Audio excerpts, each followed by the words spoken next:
Баршаларыңызға ассалаумағалейкум. Құрметті тәуелсіз отан арнасының көрермендері, бізге әрдайым қолдау көрсетіп келе жатқандарыңызға алғыс білдіреміз. Каналға тіркелмегендеріңіз болса, міндетті түрде тіркеліп қойыңыз. Біз хабарымызды жалғастырамыз. Тоқаев билікке келгелі жаңа кадрлар бой көрсетті.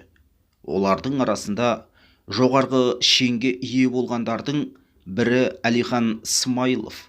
Премьер-министр дәрежесіне дейін көтерілген бұрынғы қаржы министрі бүгінде жоғары аудиторлық палатаның төрағасы болып отыр. Дәл осы Әлихан Смайылов олигархтарға мемлекет тарапынан жеңілдетілген кредит беру практикасын сынға алғаннан бері оған қарсы анонимді телеграм арналардан бастап түрлі сарапшылар тарапынан негізсіз сын көбейді дейді Дала Инсайт арнасы. Ескі олигархтар биылғы мамыр айынан бері өзге Қазақстан атты бейресми жасырын ұйым құрып, бір жерге топтаса бастады. Өздерінің идеологтары бар, және олар 2029 жылғы президент сайлауына тыңғылықты дайындық жасап, жоспар әзірлеуде. Әлихан Смайыловтың олигархтарға қаржыландыру беріп отырған Қазақстан Даму банкінің жұмысына араласа бастауы олардың ашуын туғызып отыр. Сондықтан олигархат түрлі ақпараттық шабуылдар арқылы Әлихан Асқанұлына аяғыңды тарт деген сигнал бергісі келеді.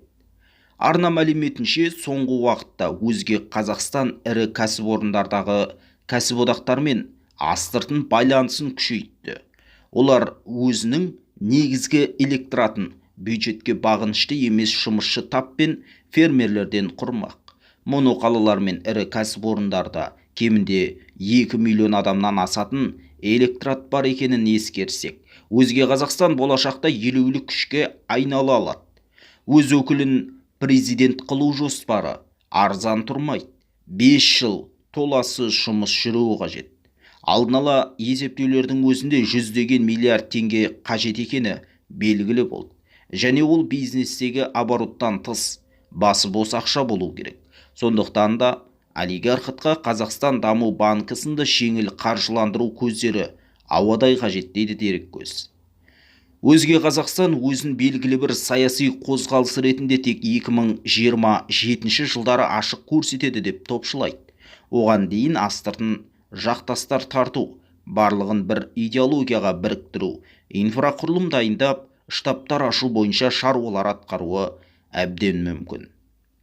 Бұл жерде өзге Қазақстан деген қай топ екенін сізде түсініп отырған боларсыз. Олар әрине ескі Қазақстан кезіндегі билікте болған азаматтар, әлі де жоғарғы лауазымнан күдерін үзбеген топтың арасынан бір лидер сайлап, Тоқаевтан кейін, яғни 2029 жылдарға қарай жаңа президент сайлауына түсуге дайындық жұмыстарын бастайтын секілді.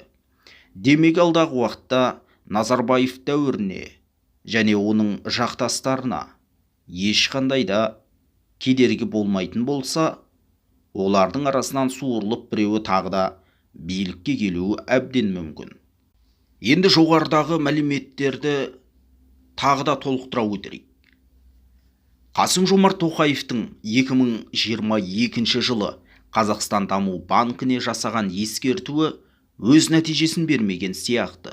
Сол кезде мемлекет басшысы Қазақстан Даму банкінің олигархтар мүддесіне жұмыс істейтінін, қалтадағы ойыншық екенін ашық түрде сынға алған болатын. Алайда 2 жыл өтсе де еш өзгеріс жоқ. Ескі Қазақстанның олигархтары кезек-кезек өз жобаларын қаржыландырып, жеңілдікпен несие алуды жалғастыруда. Ал Әлихан Смайылов басқаратын жоғары аудиторлық палатада осы жағдайға қатысты ескерту жазады. Бұл ескертуде сол қалпында қалып қоя ма, әлде жағдай түбегейлі өзгере ме? Неге дерек көзіне сенсек, келесі кезекте бас прокуратура бұл мәселені көтеруі мүмкін. Бірақ ол кезде тек ескерту ғана емес, нақты шаралар қабылдануы ықтимал. Қазақстан Даму банкі олигархтар үшін жеңілдікпен несие алудың негізгі көзіне айналғандай. Мысалы, Еуразиялық үштік деп аталатын олигархтар тобының құрамына кіретін Александр Машкевич басқаратын Казхром компаниясы 2024 жылдың басында 14,2 миллион доллар жеңілдетілген несие алды. Бірақ осы компанияның мұндай қаржыға мұқтаж болғаны күмән тудырады.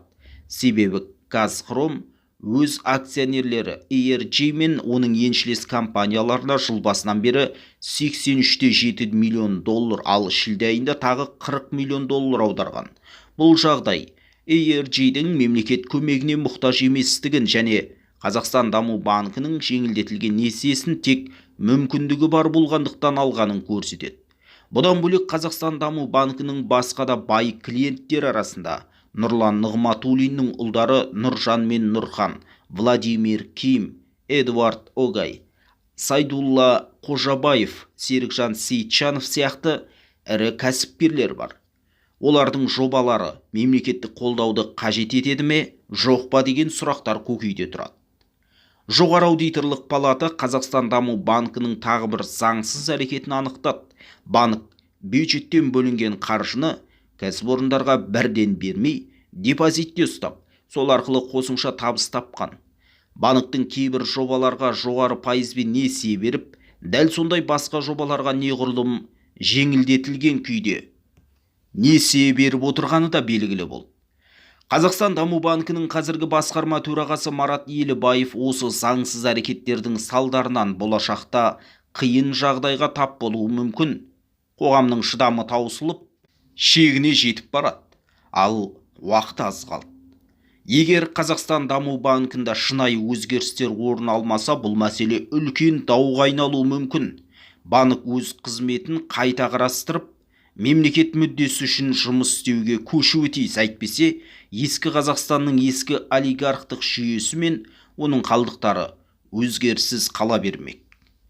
Әлихан Смайылов премьер-министрліктен кеткен бойда жоғары аудиторлық палатаның тізгінін ұстады. Бұл да жаман мандат емес. Премьер-министрдан кейін оның орнынан түсіп қалды деуге келмейді. Әлихан Смайылов Тоқаевтың сенімді кадрларының бір екенін ескеретін болсақ, бұл жағдайларда олигархтармен күресте Смайыловтың қатаң түрде шаралар қабылдауы бек мүмкін. Ал мұның барлығы ескі Қазақстанның немесе өзге Қазақстанның шамына әбден тиюі мүмкін. Олигархтар Әлиханға аяғыңды тарт десе, Әлихан аяғын оғаларға тарта қоймайтын секілді. Демек, қызықтың көкесі алда болмақ. Жаңа Қазақстан дәуірінде билікке келген жас кадрлардың жалындайтын шағы туатын болады әлі. Төмендегі комментарийге пікір қалдырыңыз, каналға жазылып, қолдау білдіруді ұмытпаңыз.